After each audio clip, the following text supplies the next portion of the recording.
Hello everyone, Charles Watts here, the Arsenal correspondent at Goal, joining you on what's pretty dreary Friday morning, the morning after the night before Arsenal going out the Carabao Cup semi-final last night to Liverpool, losing 2-0 at the Emirates, 2-0 on aggregate after that 0-0 draw at Anfield. A day that started full of promise, expectation, but ended in a little bit of a damp squib really. Arsenal comfortably beaten by Liverpool, who ran out deserving 2-0 winners. Jota with both. He always scores against Arsenal, doesn't he? Diego Jota, he's just turned into a right little nemesis.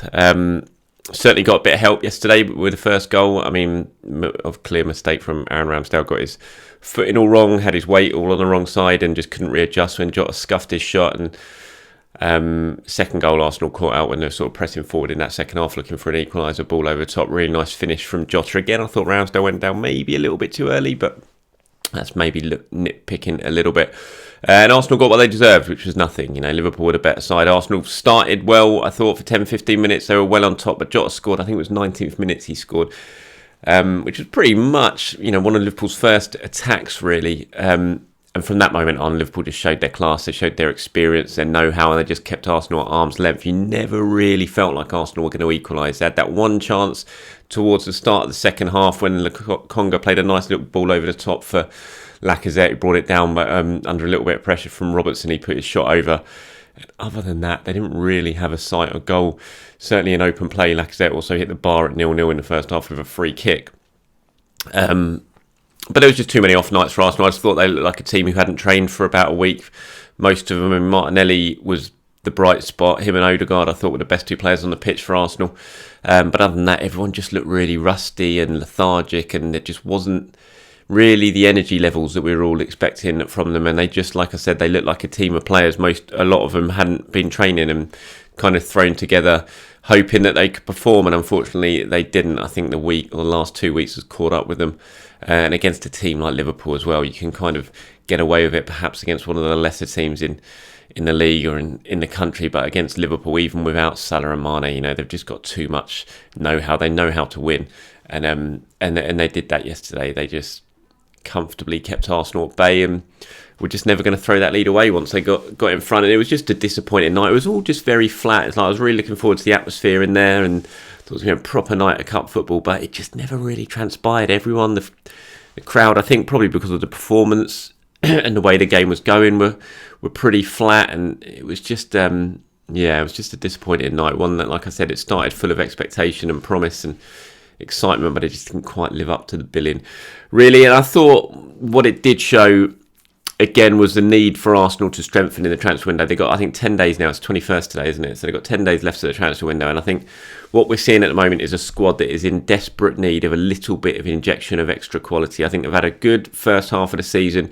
but these injuries, these absentees have caught up with them. There's no doubt about it. And they just haven't quite got the quality when a few players are out. I mean, it's been more than a few players, but when players start getting out, I just haven't really got the quality to keep going. And I've said it before, getting a midfielder in is key and getting a striker in is key. It's those two positions. I don't think they have to do loads.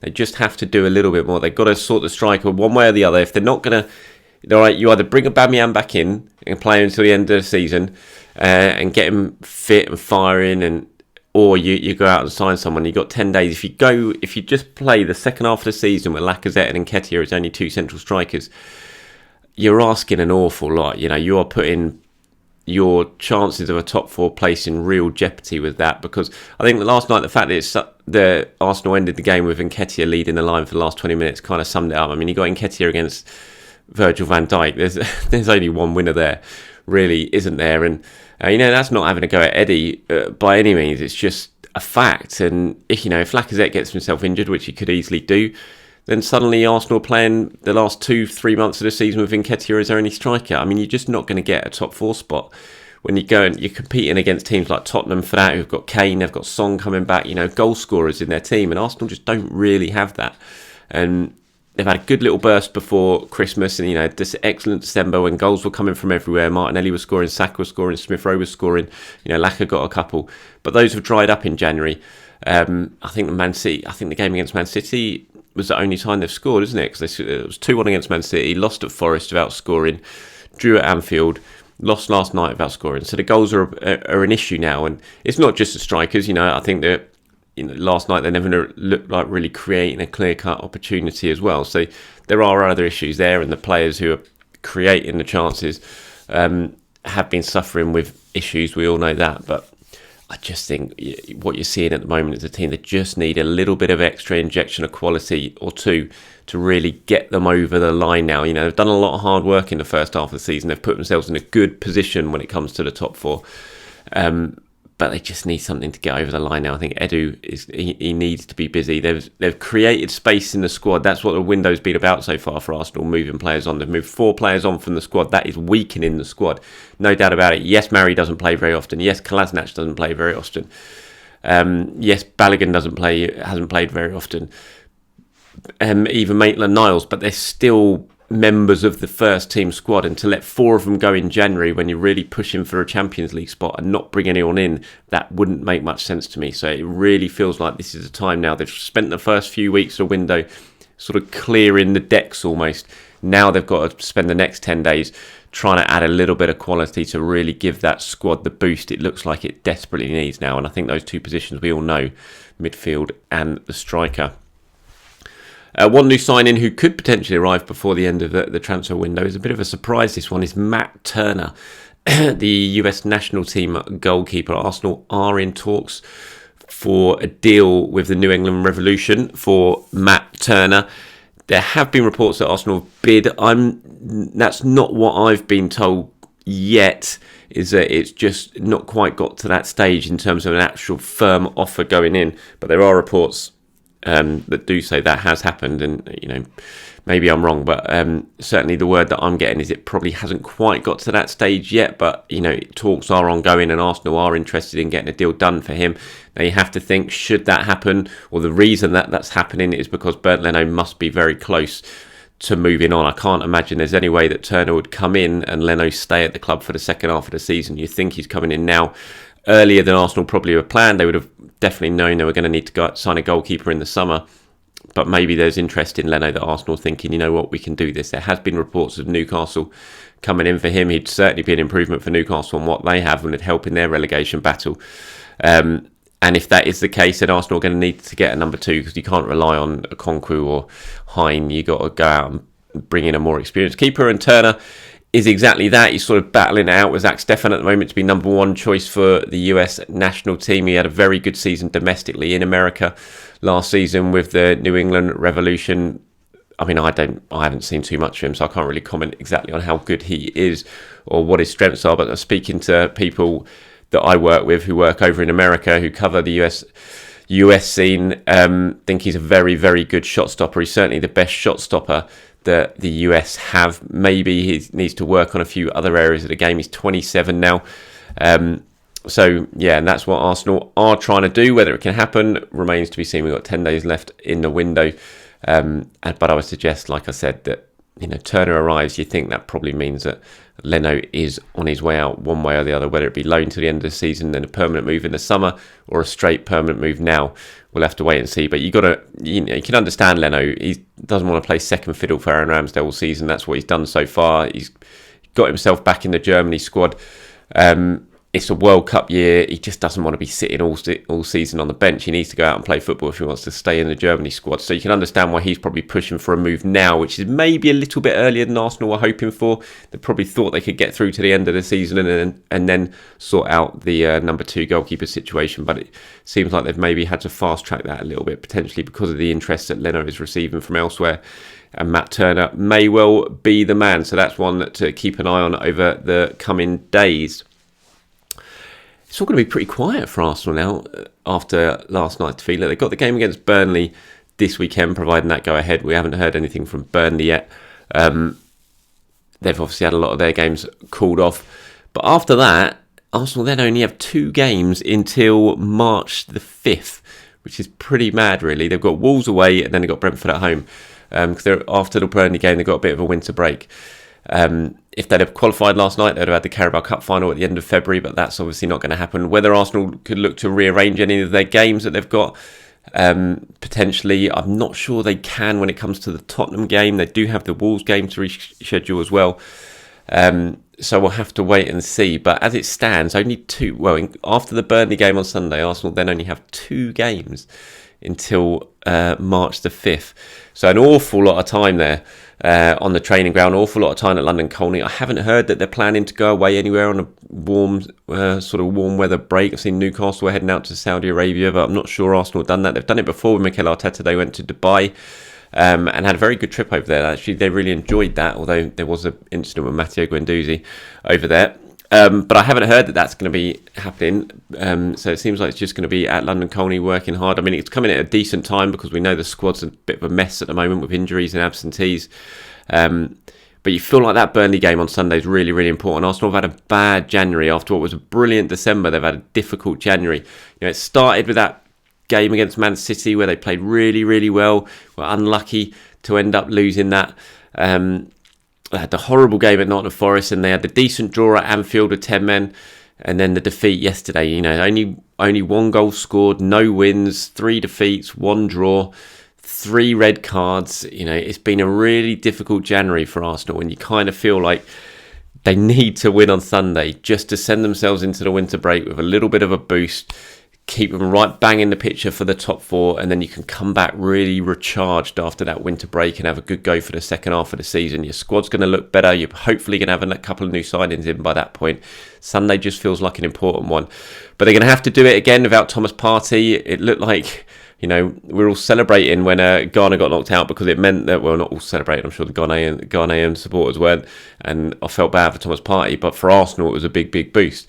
Thought he's going to be back for Burnley. He's not going to miss a Premier League game. Then he goes and gets himself sent off yesterday. I'm not sure why Mikel Arteta put him on the bench.